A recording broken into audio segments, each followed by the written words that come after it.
Good evening. Ayan, kain tayo. Ulam natin, tinulang isda. Tapos may lechon, kawali, pusit, tsaka pritong isda. Ayan guys, nangunguna yan. Tapos na yung kumain. Ano yung pinanghimagas mo? Pinya. Oh, pinya, chocolate, ano, tubig. Chocolate ang ininom niya.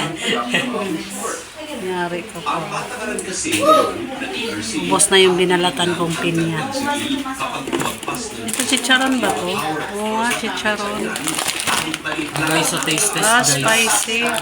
Spicy chicharon. Sarap yan sa munggo. Taste test.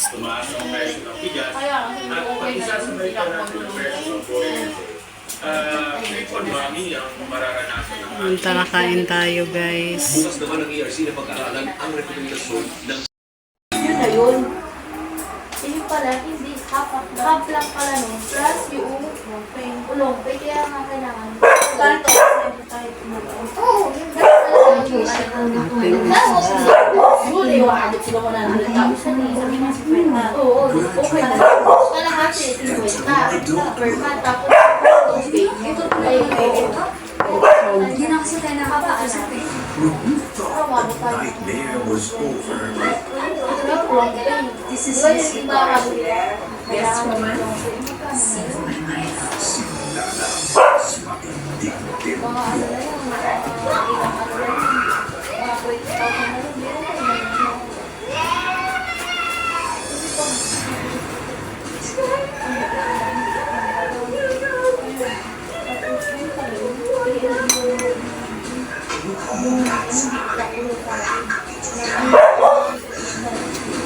Welcome to your new playground.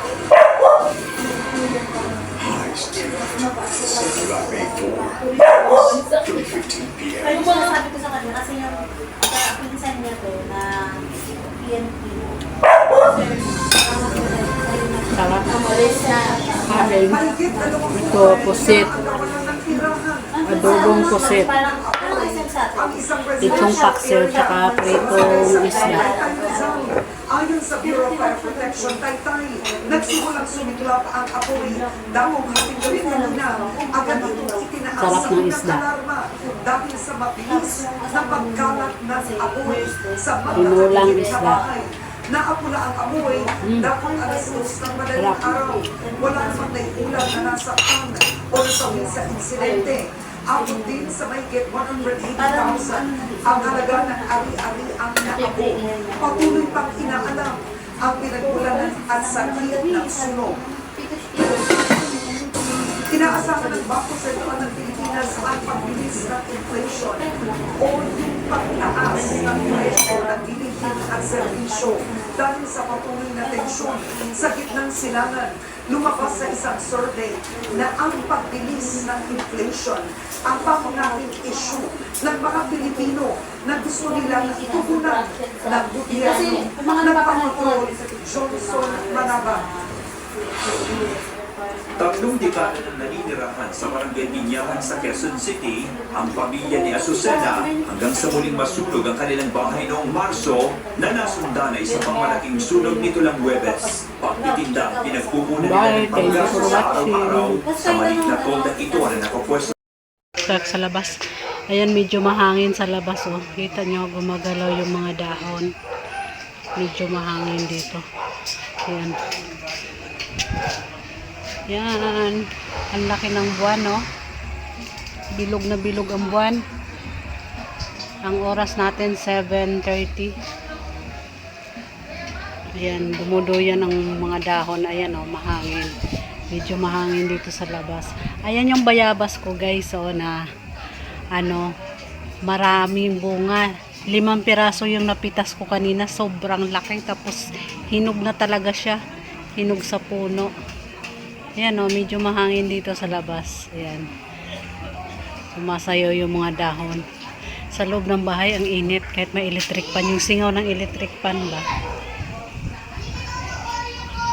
Ayan, oh, mahangin. Kikita nyo yun, guys. Kita nyo yung ano. ng malunggay. Ayan daw ng malunggay gumagalaw.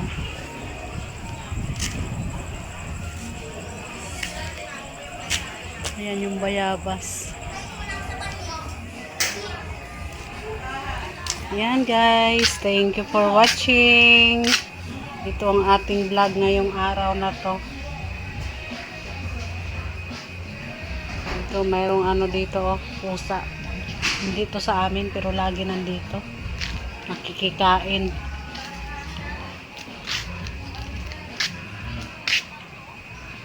Pasko pa sa amin. Pasko pa sa amin.